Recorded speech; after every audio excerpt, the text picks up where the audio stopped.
अयोध्या विधानसभा क्षेत्र के सभी मतदाता भाइयों, बहनों, बुजुर्गों और युवा छोटे बड़े साथियों, सादर प्रणाम, अभिवादन एवं ढेरों शुभकामनाएं। साथियों, आज मैं एक बार फिर से आपके समक्ष अपनी बात कहने के लिए आया हूं। बात शुरू करूं इसके पहले जैसे परंपरागत तौर पे मैं कोई भी बात शुरू करने के पहले वाग्देवी माता सरस्वती को बार बार प्रणाम करता हूं, उनका वंदन नमन करता हूं, स्मरण करता हूं, तब अपनी बात बोलता हूं। तो वाग्देवी मां सरस्वती को बार बार नमन वंदन प्रणाम। बहुत समय आपका नहीं लूंगा, क्योंकि यह घोषणा बहुत पहले हो गई थी कि 23 तारीख को मतदान अयोध्या विधानसभा क्षेत्र के लिए 27 तारीख को होना है। उसके 4 दिन पूर्व 23 तारीख को 8:30 बजे मैं आपसे मुखातिब होऊंगा। उसी क्रम में मैं आपके सामने हूं। कितना अच्छा होता कि हम आप सामने संवाद करते, सामने बात करते, आप मेरी गलतियां बताते और फिर मुझे जवाब देने में मजा आता। लेकिन ऐसे दौर में यह चुनाव शुरू हुआ जब ऐसा लग रहा था कि सारा प्रचार सब ऑनलाइन ही करना पड़ेगा।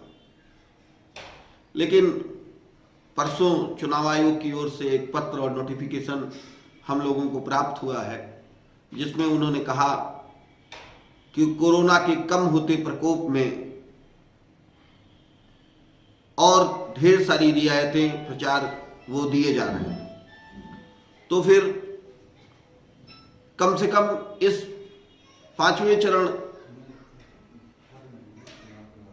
में जो वोट जिन प्रत्याशियों का, जिन क्षेत्रों का चुनाव होता है, उनके लिए वो बात बेईमानी हो चुकी है, क्योंकि ज्यादातर समय जा चुका है और अब गिनती के घंटे बाकी हैं जब चुनाव प्रचार 25 तारीख की शाम को 5 बजे बंद हो जाएगा।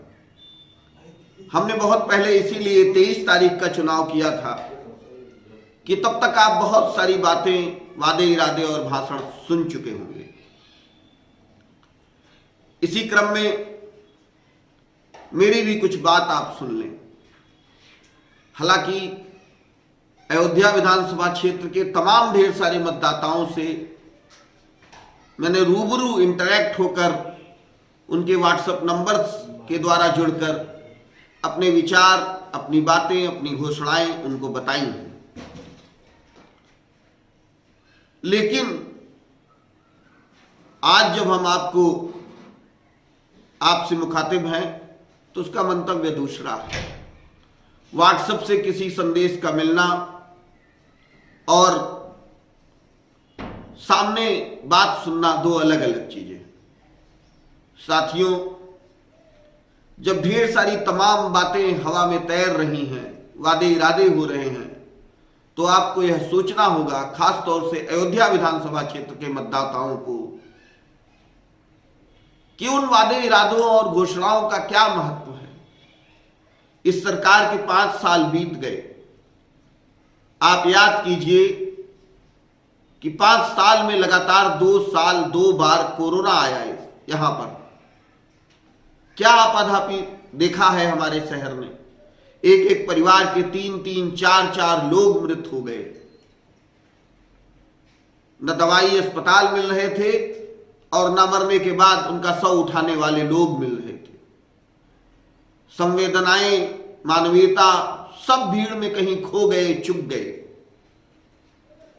आज इस बात की जरूरत है कि हम अपने पूर्व के अनुभवों पर ध्यान दें और इस चुनावों के मार्फत अपने उस अनुभवों के द्वारा कुछ फैसले लें। आपने देखा है, आप रोज उन मुसीबतों से दो चार होते हैं जो शहर की गलियों में हैं, जो शहर की नालियों में। सारे के सारे शहर में किसी भी मुख्य मार्ग पर चले जाइए तो टूटे हुए गड्ढे, टूटी हुई सड़कें और उसमें गिरते पड़ते लोगों का आम नजारा आप देख सकते हैं। यहां पर जो मौजूदा विधायक थे, उन्होंने 5 साल इस फैजाबाद की आवाम से, फैजाबाद की जनता के समस्याओं से कोई सरोकार नहीं रखा। लोग मरते तड़पते गिरते रहे, उनका कहीं पता नहीं था। सीधी बात थी, क्योंकि वो सोच रहे थे कि ना हमें टिकट मिलने वाला है, ना मुझे चुनाव लड़ना है, और जब लड़ना नहीं है तो क्यों दूसरों की समस्याएं अपने सर पे ली जाए। आज जो बहुत सारी बात छूट जा रही है, उसी की पूर्ति के लिए आपके समक्ष आया हूं। जब आप विधायक चुनते हैं तो एक विधायक से आपकी क्या अपेक्षाएं होती हैं, यह बड़ा दीगर सवाल है। और उन अपेक्षाओं को पूरा करने के लिए विधायक बन जाने के बाद किसी व्यक्ति में क्या पावर आती है, यह एक महत्वपूर्ण बिंदु है। विधायक अगर चाह ले तो उसके शहर की लाइट नहीं कट सकती, उसकी शहर की गलियां गंदगी से लबरेज नहीं रह सकती। विधायक अगर चाह ले तो उसके क्षेत्र की सड़कें जर्जर और टूटी फूटी नहीं रह सकती। विधायक अगर चाह ले तो उसके क्षेत्र के डॉक्टर मनमानी फीस नहीं वसूल सकते। विधायक अगर चाह ले तो उसके शहर के डॉक्टर अपनी जिम्मेदारियों से पीछे नहीं हट सकते। सवाल इस बात का है कि हम किस क्षमता वाले आदमी को विधायक चुनते हैं। जब किसी विधायक बनने वाले आदमी का एक ही ध्येय है कि ये इनके इन प्राक्रेण हमको धन का, संपत्ति का अंबार खड़ा करना है और उसी धन संपत्ति के बल पर दोबारा टिकट लेना है, दोबारा चुनाव जीतना है, तो ऐसा व्यक्ति तमाम तरीके की बनावटी वादे, तमाम तरीके की बनावटी रूप रखकर आपको छलने के लिए फिर आएगा, हाथ जोड़ेगा, बरगलाएगा, अपने घर की स्त्रियों से वोट मंगवाएगा, अपने घर के बुजुर्गों को दौड़ाएगा, दुनिया भर के आडंबर निर्मित करेगा, क्योंकि आज की डेट में उसको आपका वोट चाहिए। कभी आपने सोचा है कि यह वोट ही है जिसको पाने के लिए वो सारे आडंबर कर रहा है, लेकिन उसके बाद वो नजर नहीं आएगा। उसके बाद उसके दरवाजे की काल बेल आप बजाते रहेंगे और दरवाजा नहीं खुलेगा। बात केवल स्थानीय समस्याओं की नहीं होती, बात यह भी है कि जो विधायक है वो देश में पड़ने वाली समस्याओं के लिए आपको कितना बताता है और उसके लिए आवाम को कितना संगठित करता है। आपके अयोध्या विधानसभा क्षेत्र में अवध विश्वविद्यालय है। इस अवध विश्वविद्यालय में धीरे धीरे अवध विश्वविद्यालय, जब हम लोग पढ़ते थे तो एक प्रशासनिक भवन की छोटी सी बिल्डिंग हुआ करती थी। आज अवध विश्वविद्यालय 1 किलोमीटर के दायरे में फैला हुआ तमाम आवासीय कैंपस और तमाम आवासीय कक्षाओं के चलने का स्थान है। वहां परमानेंट शिक्षकों, परमानेंट नियुक्ति पाए प्रोफेसरों, डॉक्टरों से ज्यादा तादाद उन शिक्षकों की है जो केवल और केवल कॉन्ट्रैक्ट बेस पर वहां अध्यापन कार्य कर रहे हैं और 20-20, 10-10 साल हो गया है पर उनको परमानेंट नहीं किया जा रहा है। आप इस बात को सोचिए कि आखिर उन्हें कब परमानेंट किया जाएगा, कब उनके लिए नियुक्तियां निकाली जाएंगी। आपका शहर महानगर पालिका बन गया है। आप ये सोचिए कि कब इस महानगर पालिका से जुड़े लोगों की नौकरियों में स्थायित्व आएगा। आप यह सोचिए कि देश की सरकार धीरे धीरे एक एक निगमों को, कंपनियों को और रेलवे स्टेशनों को, हवाई जहाज और हवाई सेवाओं को, सबको बेच रही है। क्या ये आवाम की जिम्मेदारी नहीं है कि उसके लिए आवाज उठे? क्या यह चुनने बने हुए विधायक की जिम्मेदारी नहीं है कि वो उसके लिए आवाम को संगठित करे और एक बड़ा जन आंदोलन खड़ा करे? कि विधायक का केवल एक काम है कि जिस दल का वो है या जिस सरकार में है वहां पर केवल आंख बंद करके मौन समर्थन देता रहे, सरकारें चाहे जितना गलत करती रहें। आज इस देश में विधायक की उपादेयता पर एक प्रश्न चिन्ह लग गया है। मेरे साथियों, आपको यह सोचना चाहिए कि जब विधायक महोदय को कोई लेना देना नहीं है देश की समस्याओं से और आवाम की समस्याओं से, तो ऐसा विधायक लेकर आप क्या करेंगे?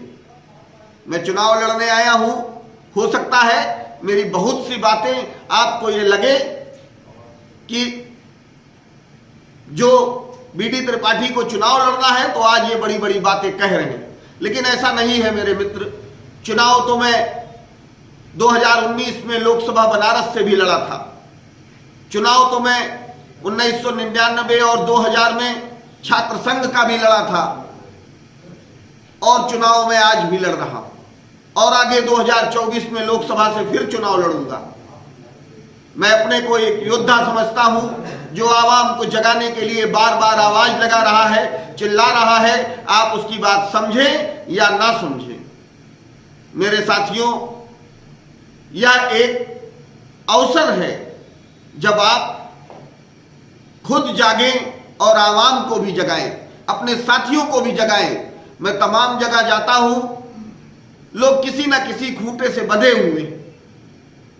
मैंने अपने ही पुराने दल के साथियों से कहा कि मित्र, अपना धर्म निभाओ लेकिन अधर्म मत करो। महाभारत के युद्ध में राजा शल्य कर्ण का रथ हाँक रहे थे, पर अर्जुन की वीरता से वो कुपित नहीं होते थे, बल्कि अर्जुन की प्रशंसा करते थे। आज जितने लोग भी चुनाव मैदान में वोट मांग रहे हैं, विधायक बनने के लिए लालायित हैं, उनके बीच मेरा मूल्यांकन पूरी ईमानदारी के साथ कीजिए और उसके बाद अगर आपको लगता है कि मेरे कृतत्व में, मेरे कर्तव्य में और मेरी उपयोगिता में कहीं से भी मैं उन लोगों से बेहतर नजर आता हूं तो मेरा समर्थन कीजिए, मुझे वोट दीजिए। आज आप जब वोट देने जा रहे हैं तो आपको बढ़ती हुई महंगाई के बारे में सोचना चाहिए। मैं जानता हूं कि आप में से बहुत सारे लोग सवाल करेंगे कि महंगाई बढ़ेगी तो एक विधायक क्या कर सकता है।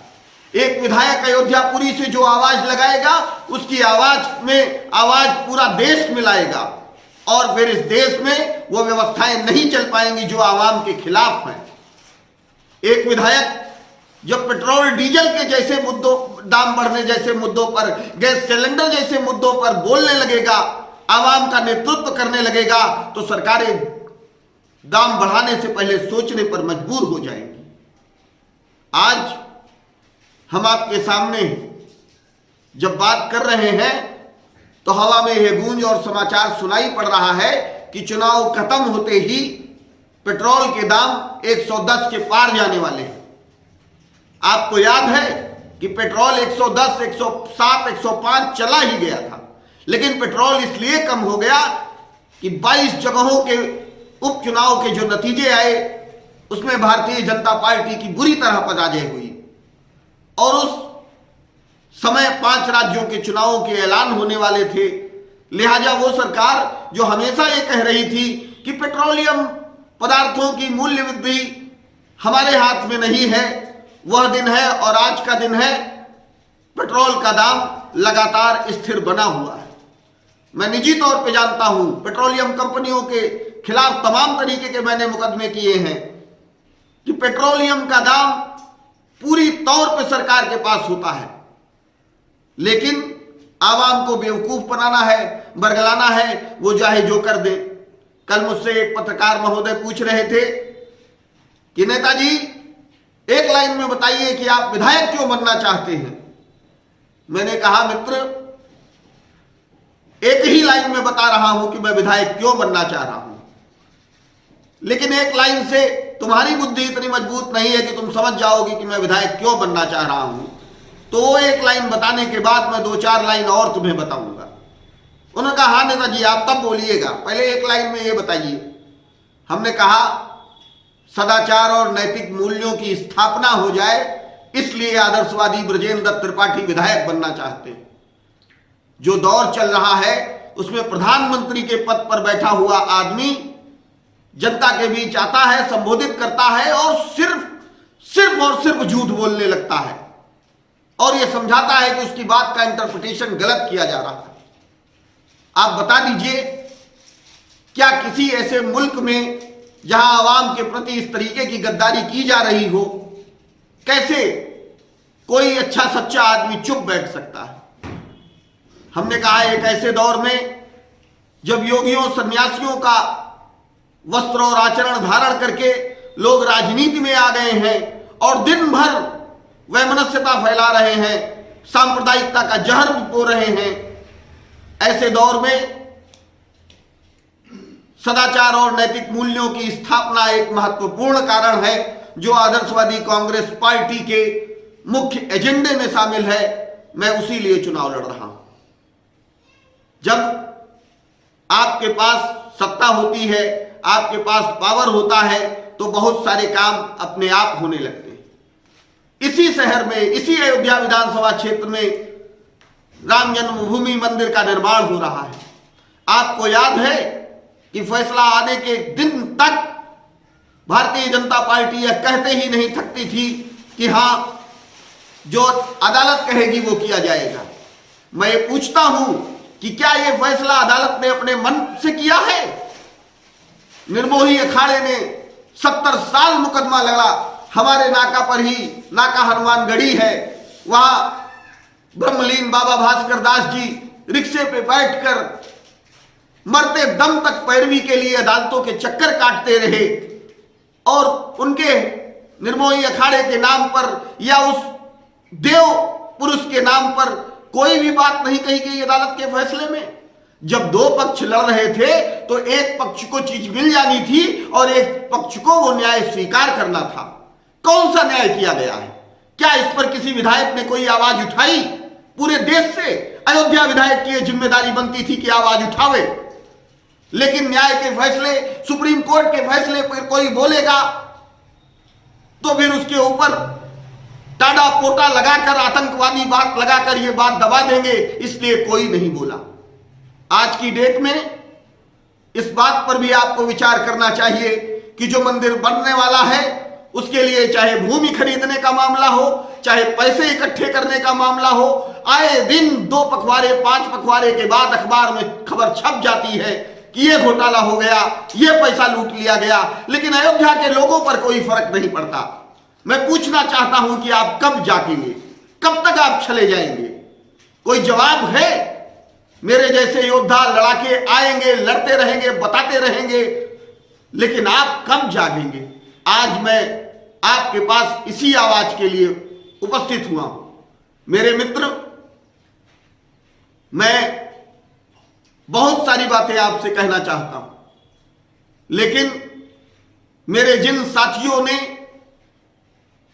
पीछे 20 दिनों से यह इंतजार किया है कि 23 तारीख को बीडी त्रिपाठी फेसबुक पर 8:30 बजे लाइव होंगे, उनके अपने कार्यक्रम भी लगे हुए हैं।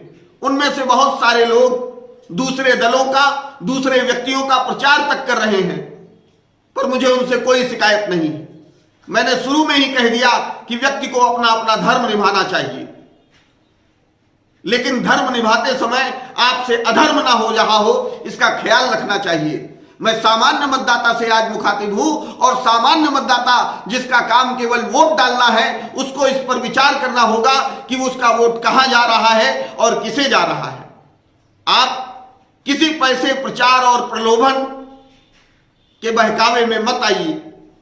ठीक है, मेरे पास बहुत संसाधन नहीं है कि मैं आपके पास पहुंच सकूं, मेरे पास बहुत पैसे नहीं है कि मैं आपके पास लोगों को पहुंचा सकूं, लेकिन आप चाहें तो इस फैजाबाद अयोध्या की तस्वीर बदल सकते हैं और आप अपने लिए एक नेता चुन सकते हैं। अपनी बात समाप्त करूं, आपको प्रणाम करूं, इसके पहले एक बार फिर से आपका आह्वान करता हूं, आपसे विनती और प्रार्थना करता हूं कि आने वाली 27 फरवरी को ईवीएम के 6वें खाने में बल्लेबाज चुनाव निशान की बटन दबाकर आदर्शवादी कांग्रेस पार्टी के इस ब्रजेंद्र त्रिपाठी को अपना वोट दीजिए, अपना समर्थन दीजिए। अपने रिश्तेदारों, दोस्तों, नातेदारों, संबंधियों, सहयोगियों, पड़ोसियों से आह्वान करके मुझे वोट दिलाइए और मैं आपको वादा करता हूं कि आपका वोट व्यर्थ नहीं जाने दूंगा।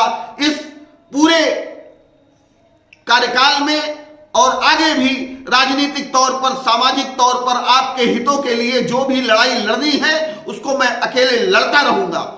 इन्हीं शब्दों के साथ, इसी वादे इरादे के साथ अपनी बात खत्म करता हूं। आपको बहुत बहुत प्रणाम, धन्यवाद कि आपने अपना यह कीमती समय निकालकर मुझे सुना और मेरे बारे में विचार करने के लिए अपने को रखा। प्रणाम।